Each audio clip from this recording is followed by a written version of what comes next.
Welcome to Cabera. Today we're talking about Ripple, one of the biggest cryptocurrencies out there. It blew up. Some people made hundreds of thousands of dollars or even millions within months. It was insane. Everybody was talking about Ripple. People were just going crazy. There was hype. And of course, I rode the hype train. I was super excited. I had a buddy tell me like, yo, I invested in Ethereum and Ripple. I could have made a lot of money with Ethereum, but I made a little bit of money with Ethereum. I'll talk about that in a different video, but pretty much, so now I know a lot of you have been asking about, oh, talk about Ethereum, Litecoin, Ripple, all these individual altcoins, and if you haven't subscribed yet, definitely do and like this video because we will be discussing about each individual coin that I've invested in, why I invested in them, which ones I made money with, which ones I'm holding or they're not doing too well, and why they're not doing too well. So today is Ripple, which is an amazing coin to look at. It's the third one on CoinMarketCap in terms of its value up there. The market cap. Great website, by the way. Definitely check that out every single day if you're an investor, trader, or you're planning to invest. So this isn't any investment advice. This is just my opinions and what my past has looked like and what other people's past have looked like with this coin. So my buddy made a lot of money with Ethereum and I decided, you know what? I went into Ethereum. I made a little bit of money. I could have made more, but I sold out and I went into other coins, which wasn't necessarily a bad thing. I could have made more money in the end, but whatever. You know, it is what it is. We learn from our mistakes. I did invest a couple $1,000s into Ripple throughout like a past couple months. Now, at first, I invested a small amount, and within like literally 2 to 3 hours, it just blew up. That was when it was pretty much around the same price as it is now. So it just blew up, and within 2 to 3 hours, I made, what was it, like 30-something%, which translated to like $400-something, which at the time I did sell, and I made like 400 bucks. And if I transferred it into Bitcoin, you know me, I can get an extra 10-15% on that. So like what, 450 plus from a couple hours of just like click, buy, sell. Oh, cool. Okay. And I didn't even have that much experience trading with altcoins. I was just like, wow, this is really cool. And this was back in spring and I made money. I was like, all right. So let's monitor this coin a little bit more. And shortly after, it just kept growing every single day. I was like, all right, it's going to the moon. It's going to the moon. Let's ride the hype train. We went back in on it. It wasn't this much profit this time. It wasn't like super quick like last time. But we made some profit and we sold after a couple days, I believe it was. Still a couple $100 profit. It wasn't that big of an investment. And I was like, wow, this is pretty amazing. And it kept rising and rising and rising. And I was like, whoa, this is... oh, wow, this is a good investment. I kept monitoring it, and I went in a third time, which, third time's the charm, right? Well, no. This time, I messed up. Because at the time, there was technically a little bubble. Technically, like, we can discuss about the whole bubble thing in a future video. Pretty much, I think everything's in a bubble. Everything. So it's all depending on how you look at it. To me, there's bubbles pretty much every month. So I look at it a little bit differently. Like the main one you should be looking at is Bitcoin. Bitcoin was going up at the time. So not only was I making money with Ripple, but I was making money with Bitcoin and my other altcoins. Everything was going up. This was at a time where everything's just green every single day pretty much. And it's like, dang, I only made like 5% today or like 10%. I wanted like 25%, 30, 50%. It's like Gordon Gekko greed, a little too much greed, and eventually it kind of just messes you up. I did make profit on the third time, actually. Now, this will surprise you, but I wanted more. It got up to like 21 or 22. I forgot what was the exact number, 22, something Satoshis, whatever. Anyways, so it got around there, and then it started to crash, and I wanted to sell at like 23 or 24, because I was just like, yeah, I want more. And I saw it going down, and you know what? I was just like, oh, wow, Ripple's going to make me a lot of money. So when it got down to like 19, I think I bought a little bit more, and that was like the original price I bought it at, 19. I should have sold at like 21 or whatever, but whatever. We all mess up. And then I kept going down further, and I bought some more at 15. I was like, wow, this is getting really cheap. This is awesome. it went down further. I bought more at 12. I just kept digging a hole deeper and deeper and deeper. And eventually, pretty much, I'm at the point where I didn't even make money with Ripple. All the profits from before just disappeared because it kept going down. It kept going down. And the only reason Ripple recovered recently, sort of recovered, it had like this little bump, it kind of plateaued for a little bit, was because Bitcoin and other coins were going up. So it was just like, oh, cool. And a lot of people see it crashing now. It's at a really low point, and people are like, what's going on with it?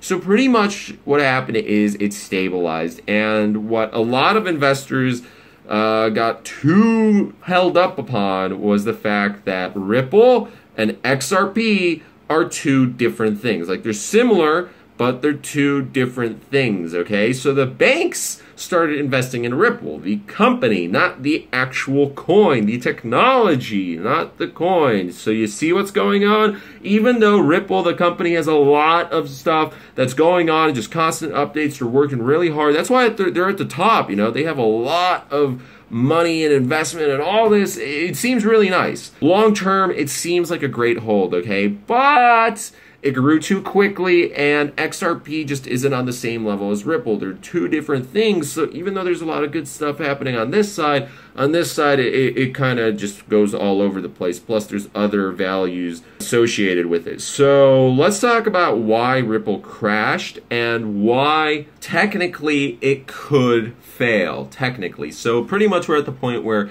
it can look at it like, oh, it's going to hit 1 penny or $100, 1 penny or $100. So it's kind of like, it's the probabilities are it's not going to happen for either, but it's not impossible. Never say never. But still, if it all crashed, there's 5 main things that we should look at for Ripple.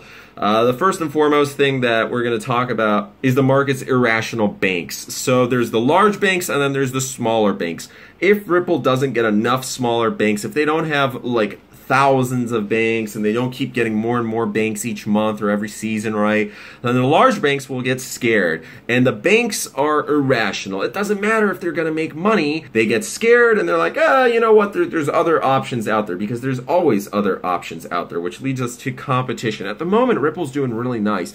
However, if they mess up, then the competition will get behind them. And that is kind of like, so that leads us to another thing. Hopefully there's no mess ups, but you never know. With startups, with companies, even with large corporations, one person is able to just completely destroy everything. Remember the whole United scandal? No, that didn't, of course, crash the company, but just one little affair like that can really ruin a reputation. And that CEO got the PR award for the year. So he's a very intelligent man. Like, maybe he messed up, but still, you look at an example like Uber with the CEO Travis, or, you know, ex-CEO and founder, right? Travis kind of messed up multiple times, and it's just not once or twice. Like, the board was probably like, what are you doing, bro? What are you doing? So yeah, there could be royal mess-ups which, hey, launch the company to go just poof, it just crashes, it disappears, it vanishes off the charts. The other thing is, even if everything goes well with the banks,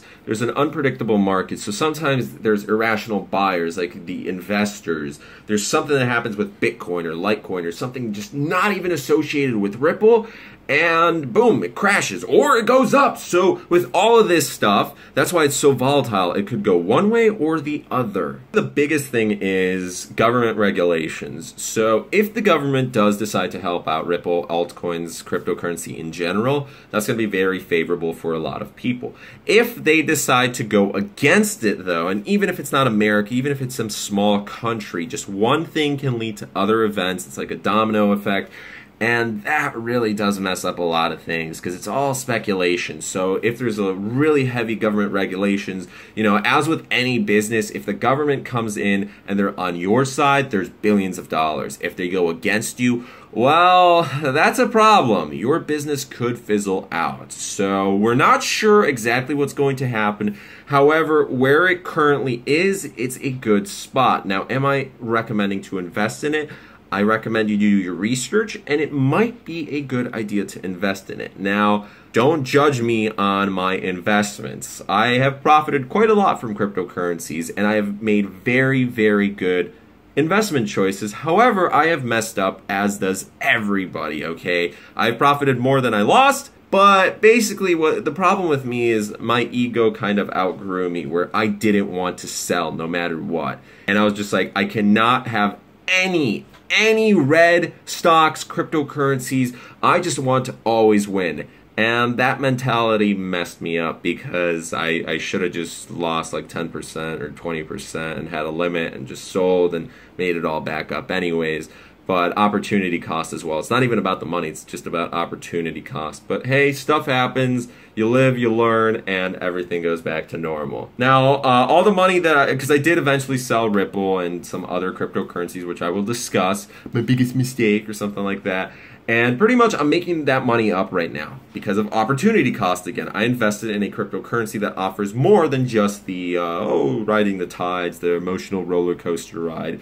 So over the next couple of months, things are looking extremely well for me and for my YouTube channels, but I hope you guys make some money. If you're interested in Ripple, seriously, I'd look at it because it is a good company, and long term, it does look like it will recover, and there's going to be a lot of things. So the reason it did crash is because it just got way too overhyped too quickly. Everyone was just jumping on board, and there was way too much greed, as with pretty much cryptocurrency in general. But long term, as in years, it's looking good. Like, you can make money. Now, I wouldn't be investing and just waiting a couple months, or even weeks or days. Like, you could get lucky, or if you know exactly what you're doing, day trading.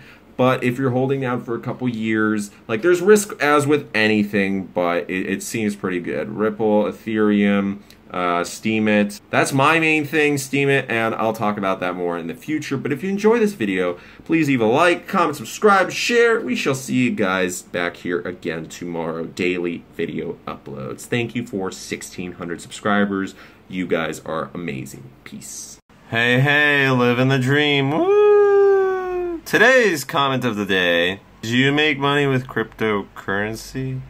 No, I've never invested in cryptocurrencies before. I actually have no idea what they are.